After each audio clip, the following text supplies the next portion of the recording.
Pero... ¿Estaba grabando? Ajá. ¿Ah, sí? ¿Todo lo que dije está grabado? Ah, bueno. Entonces, resumiendo,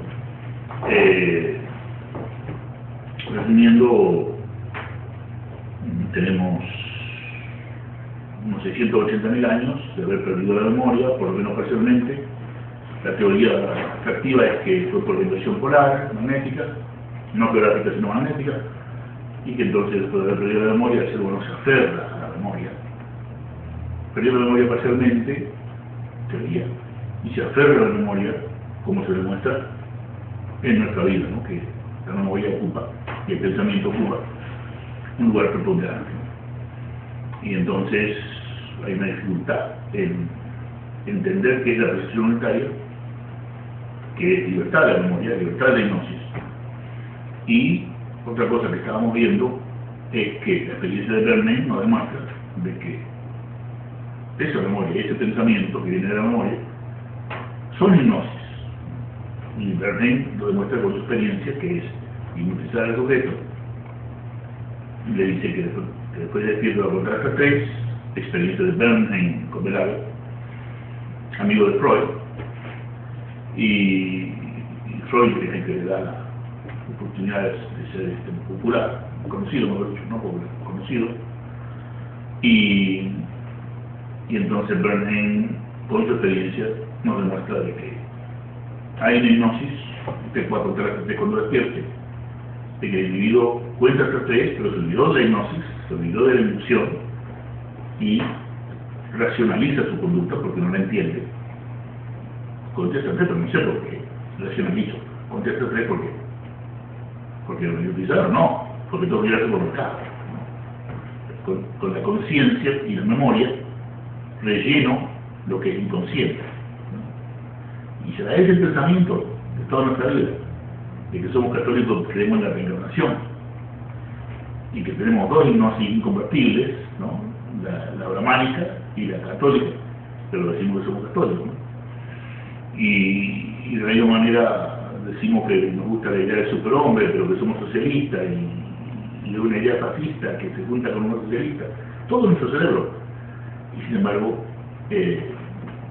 no nos damos cuenta que estamos llenos de hipnosis, ¿no? Y que somos un poco fascistas, un poco comunistas, un poco católicos, un poco brahmánicos, un poco budistas. Y todo eso está en el ambiente psicosocial, en forma de hipnosis. Nosotros absorbemos todo eso hipnóticamente, pensamiento y memoria. Bueno, y entonces otra cosa que vimos fue la base del DSM-4, que están relacionadas con la percepción unitaria.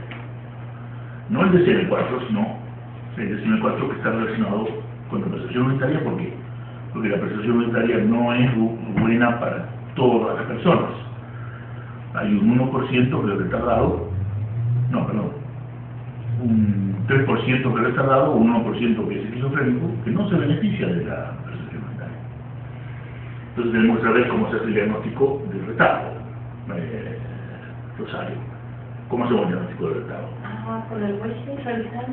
Este Wechsler realizado, menos de 70 de full scale, en el coeficiente intelectual menos de 70, retardo. No se va a beneficiar de la percepción unitaria. 1% dijiste que 1% de la población en todo el mundo, retardo. Y el 3% esquizofrenia.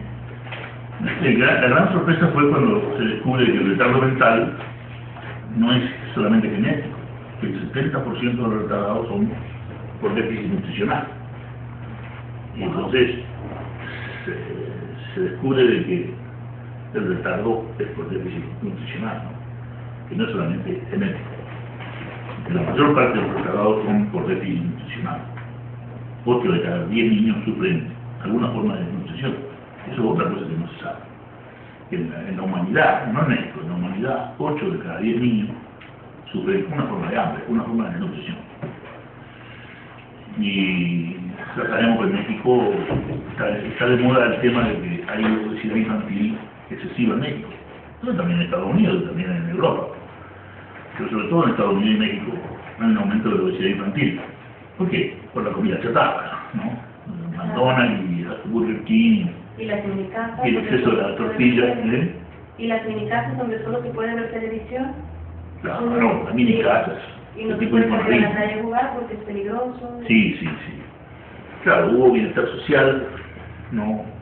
Y se hacen viviendas, pero son viviendas precarias, con muy poco espacio. Y en ese poco espacio, El niño no puede correr. el niño no puede correr y tiene que ajustarse a la televisión y la comida chatarra debe ser un complemento de esa forma de vida. Y la obesidad, una consecuencia. Bueno, todo eso es parte del diagnóstico que vimos, ¿no? De una u otra manera. Entonces, vimos entonces que la experiencia de Bernheim nos demuestra de que estamos en la hipnosis, ¿no? Después vimos el DSM-4, que aquella parte que nos concierne con respecto a la percepción unitaria, de que el DSM-4 nos muestra de que el retardo, el 3% de la población mundial, no es compatible con la percepción unitaria. 1% dijiste. Perdón, sí, el 3% de retardo, 1% de esquizofrenia. Ah, ok. Me confundí al principio, dije al revés. Pero no, es 3% de retardo y 1% de esquizofrenia. Y entonces... Lo había dicho bien. Entonces, retardo 3%, coeficiente intelectual por debajo de 70, de acuerdo al test de Wechsler, que es el diagnóstico del test de Wechsler, revisado, Wechsler R, menos de 70 de coeficiente intelectual, retardo, no se va a beneficiar de la percepción unitaria, ya sabemos que no. Entonces no vamos a perder el tiempo, porque ese tiempo lo vamos a dedicar a ese 96% que sí se va a beneficiar.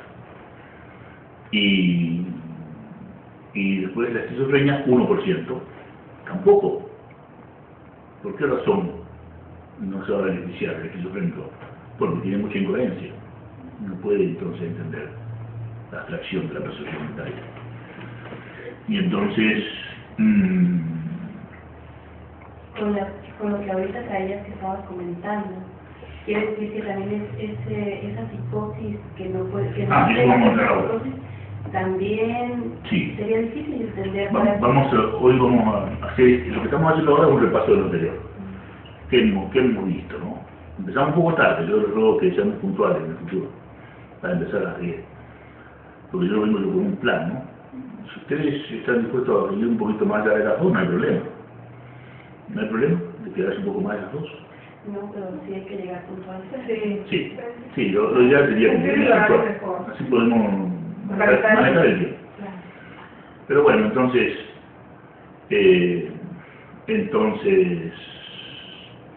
siguiendo lo que dice Rosario, repaso, ya lo dije pero lo digo de nuevo, de que la clase de hoy va a ser un repaso de lo anterior. ¿Por qué decimos que el pensamiento de una forma de hipnosis está basado en la experiencia de Bernheim, que acabamos de ver? ¿Y por qué decimos que hay que ver un poquito del DSM-4, diagnóstico? Porque hay diagnósticos que son incompatibles con la percepción unitaria. Retardo, 3%, esquizofrenia, 1%, depresión sin tratamiento, es decir, bipolar sin tratamiento, no se van a beneficiar de la percepción unitaria. Y después vamos a hablar de metadepresión, que es mi contribución, no está en el DSM-4, es mi contribución diagnóstica. Ahora vamos a ver qué es la metadepresión, que no es depresión genética, es una depresión psicosocial que está aumentando en la humanidad. Es mi manera de ver las cosas y creo que no estoy equivocado. Y lo vamos a ver eso, si es posible, al final de la primera parte de hoy, ¿no? Que son 2 partes.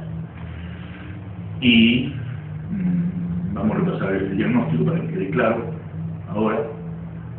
Y en la segunda parte vamos a ver qué pasó con la psicología, cuál es su origen, por qué es la hipnosis y qué hay no la salida de esa hipnosis, que es la percepción unitaria. Ese es el plan de hoy. Entonces, los hay 5 ejes diagnósticos, ¿no? El eje... No. Vamos a hacer un ejercicio de resumen, a ver cómo lo tenemos incorporado el tema de los 5 ejes diagnósticos. Un joven de 16 años durmió